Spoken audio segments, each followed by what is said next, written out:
if I was interested in cultivating more awareness, what kinds of things might I start integrating into my day-to-day life?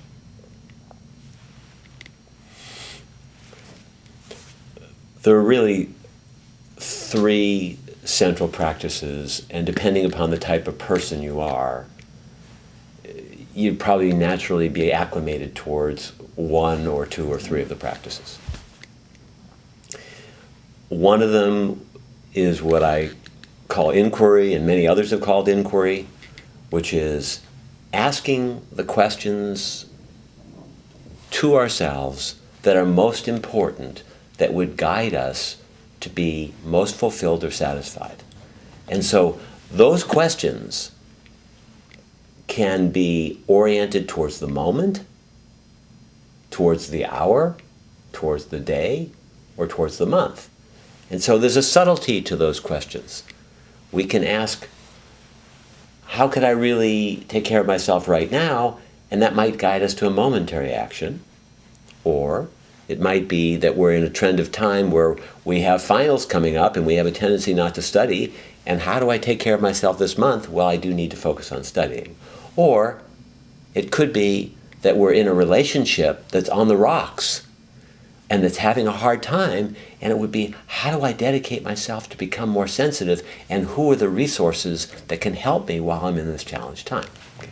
So inquiry is one central practice. The other practice that some people are inclined towards is meditation, or just being silent and having quiet time. For some people it's formal, some people it's more informal, but it's where you go either to a place in nature, or you go and sit on a cushion, or you go and sit on a chair somewhere, and you intentionally are quieting yourself down enough to where what normally isn't obvious becomes obvious.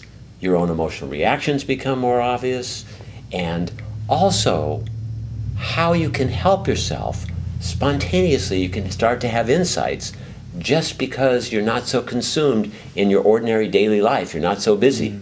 There's a little bit of light and sunshine that can come into your life, into your heart, through the silence.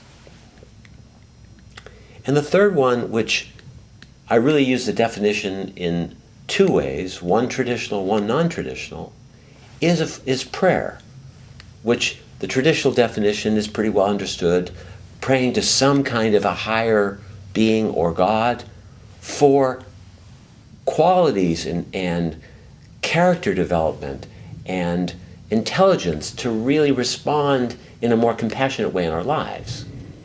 And the more non-traditional way of using prayer, which I really encourage for anybody that's inclined, is, may I find the quality that I need to bring a better state of life for those around me and to myself. So it might be, if I'm frightened, I can find courage.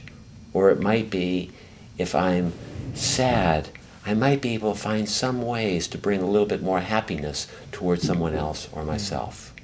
So all three of those practices are ones that any of us can cultivate. But it takes an awareness to even want to cultivate them, that you aren't fully satisfied, that there's some part of you that's unfulfilled. And so the beginning of any of these practices is having the